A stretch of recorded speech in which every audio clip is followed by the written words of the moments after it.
আল্লাহ রাব্বুল আলামিন বলছেন এই কিতাব আপনারা আরো একটা কাজ করবে, শিফাউল লিমা ফিস সুদূর। আপনার অন্তরে যত বক্রতা আছে, যত পাপাচার আছে, যত ভ্রষ্টতা আছে, সব আল্লাহ রাব্বুল আলামিন ধুয়ে মুছে পরিষ্কার করে দিবেন। ওয়াহুদান ওয়া রাহমাতুল লিল মুমিনিন। আপনি উপদেশ গ্রহণ করলেন, আপনার অন্তরকে পরিষ্কার পরিচ্ছন্ন করলেন। এবার আপনার আসল মাকসাদ জান্নাতে যাওয়া, আপনার জীবনের আসল মাকসাদ হেদায়েত পাওয়া। আল্লাহ রাব্বুল আলামিন বলছেন ওয়াহুদান ওয়া রাহমাতুল লিল মুমিনিন। উপদেশ, অন্তরের পবিত্রতা, তারপরে এই কিতাব আপনাকে হেদায়েত দিবে। কুরআনুল কারীমের হেদায়েত কেমন? আল্লাহ রাব্বুল আলামিন বলছেন ইন্না হাযাল কুরআনা ইয়াহদি লিল্লাতী হিয়া আকওয়াম। এই কুরআনুল কারীমের হেদায়েত হচ্ছে অন্য সকল হেদায়েত থেকে আলাদা। আমি আপনাকে একটা ভালো কাজের কথা বলবো, সেটা সবচেয়ে ভালো কথা নাও হতে পারে, আমার কথার মাঝে ত্রুটি থাকতে পারে, কিন্তু আল্লাহ রাব্বুল আলামিন বলছেন কুরআনুল কারীমের উপদেশ, কুরআনুল কারীমের হেদায়েত হচ্ছে লিল্লাতী হিয়া আকওয়াম, সবচেয়ে শক্তিশালী যে হেদায়েত, সবচেয়ে বিশুদ্ধ যে পথ, সবচেয়ে বিশুদ্ধ যে রাস্তা, যে রাস্তায় কোনো আঁকাবাঁকা নাই, যে রাস্তায় কোনো কষ্ট নাই, যে রাস্তায় বিচ্যুত হয়ে যাওয়ার কোনো ভয় নাই। কুরআনুল কারীম হচ্ছে ওই রাস্তা। কুরআনুল কারীমের কাছে আসলেই ইন্না হাযাল কুরআন ইয়াহদি লিল্লাতী হিয়া আকওয়াম, কুরআনুল কারীম নিজে আপনাকে সবচেয়ে সঠিক রাস্তা দিয়ে, সবচেয়ে সরল রাস্তা দিয়ে, উত্তম রাস্তা দিয়ে জান্নাতে পৌঁছে দিবে।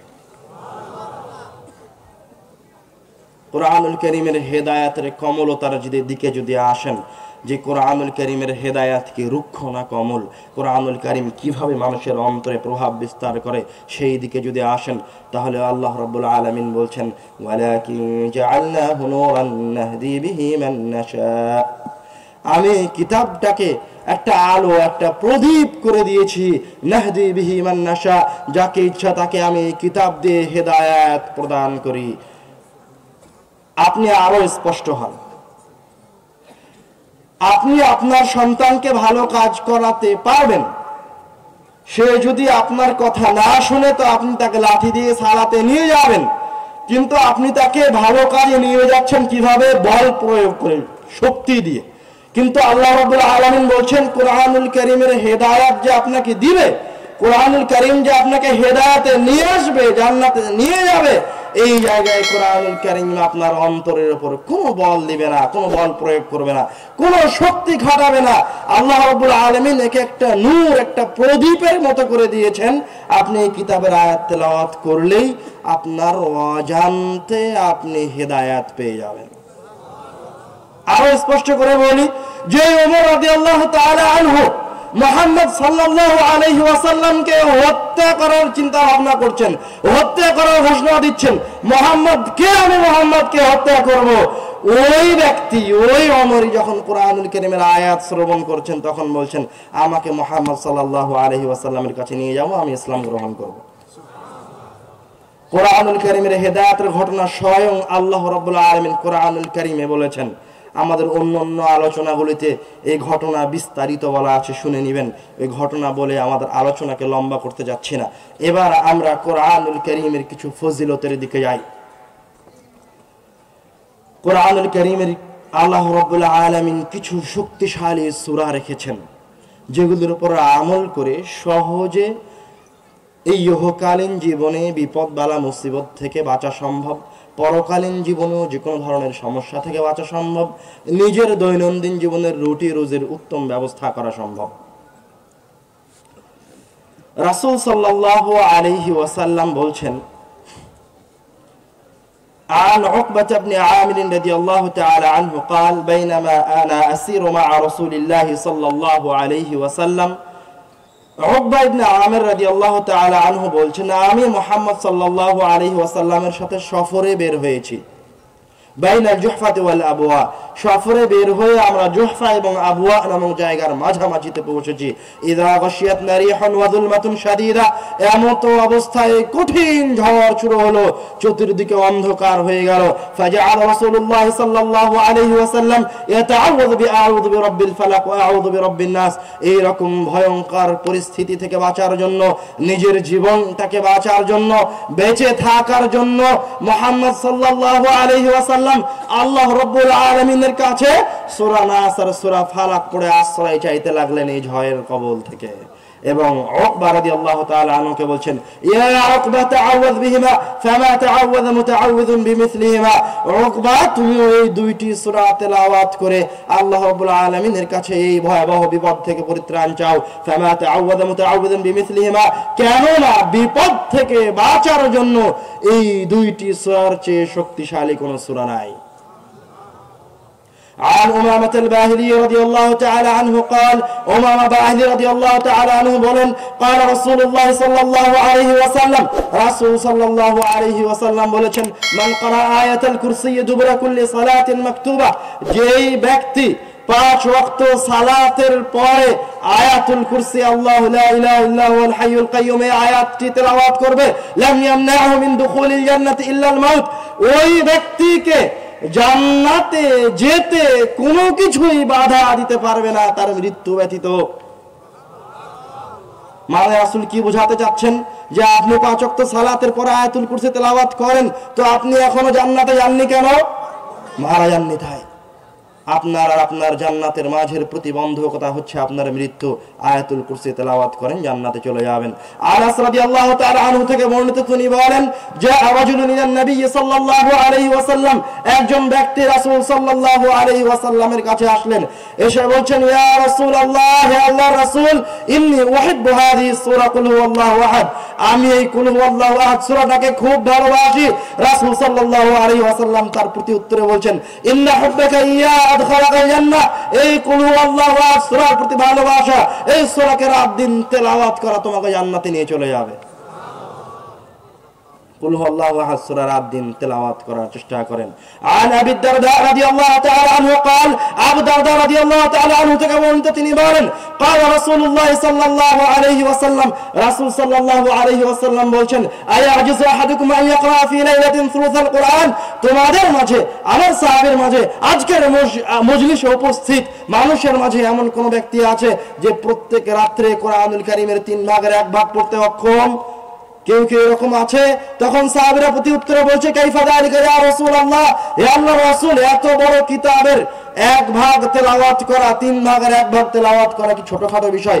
এবার রাসূল সাল্লাল্লাহু আলাইহি ওয়াসাল্লাম আপনাদেরকে খুব ভালোবাসেন, আল্লাহ আপনাদেরকে খুব ভালোবাসেন, সহজ করার ব্যবস্থা করে দিচ্ছেন।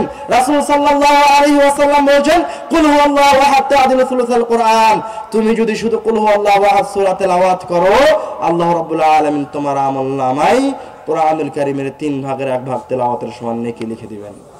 তুমি যদি কোরআনুল কারীম 3 বার তেলাওয়াত করো, তাহলে কোরআনুল কারীম সম্পূর্ণ তেলাওয়াতের সমান নেকি লিখে দেওয়া হবে। সুবহানাল্লাহ। عن ابي سعيد الخدري رضي الله تعالى عنه قال, আবু সাঈদ খুদরি থেকে বর্ণিত, তিনি বলেন, قال رسول الله صلى الله عليه وسلم, রাসূল সাল্লাল্লাহু আলাইহি ওয়াসাল্লাম বলেছেন, মান ক্বারা সূরাতাল কাহফ ফি ইয়াউমিল জুমআহ, যেই ব্যক্তি জুমার দিনে শুক্রবারে সূরা কাহফ তেলাওয়াত করবে, আদা আলাহু নূরুন আলাইনাল জুমআতাইন, ওই ব্যক্তির ঈমানে একটি নূর, একটি প্রদীপ জ্বালিয়ে দেওয়া হবে, ওই ব্যক্তির ঈমানকে শক্তিশালী করে দেওয়া হবে, এবং সে যেই জুমায় সূরা কাহফ তেলাওয়াত করেছে, ওই জুমা থেকে পরের জুমা আসা পর্যন্ত তার ঈমান শক্তিশালী অবস্থায় থাকবে। عن ابي الدرداء رضي الله تعالى عنه قال, قال رسول الله صلى الله عليه وسلم, আবু দারদা থেকে বর্ণিত, রাসূল সাল্লাল্লাহু আলাইহি ওয়াসাল্লাম বলেছেন, মান হাফিযা 10 আয়াত মিন আউয়াল সূরাতিল কাহফ, যে ব্যক্তি সূরা কাহফের প্রথম 10 আয়াত মুখস্থ রাখতে পারবে, আল্লাহ রাব্বুল আলামিন তাকে দাজ্জালের ফিতনা থেকে পরিত্রাণ দান করবেন। দাজ্জালের ফিতনা বড় ভয়াবহ ফিতনা। স্বয়ং রাসূল সাল্লাল্লাহু আলাইহি ওয়াসাল্লাম আল্লাহ রাব্বুল আলামিনের কাছে দাজ্জালের ফিতনা থেকে পরিত্রাণ চেয়েছেন। কেন? কেননা দাজ্জালের এক হাতে থাকবে জান্নাত, আর এক হাতে থাকবে জান্নাত। দাজ্জালের জান্নাতই হচ্ছে জাহান্নাম, আর জাহান্নামই হচ্ছে জান্নাত। মানুষ তার চোখের সামনে জান্নাত আর জাহান্নামকে দেখতে পাবে। এই ভয়াবহ ফিতনা থেকে যদি কেউ বাঁচতে চায় তাহলে তাকে কি করতে হবে? সূরা কাহফের প্রথম 10 আয়াত মুখস্থ করতে হবে।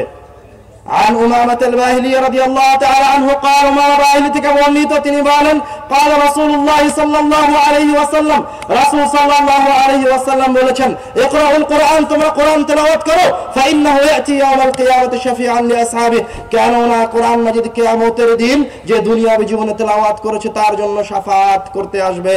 ইকরাউজ যারাইন তোমরা বিশেষভাবে উজ্জ্বল শক্তিশালী দুইটি সূরাকে তেলাওয়াত করো। শক্তিশালী দুইটি সূরা কি?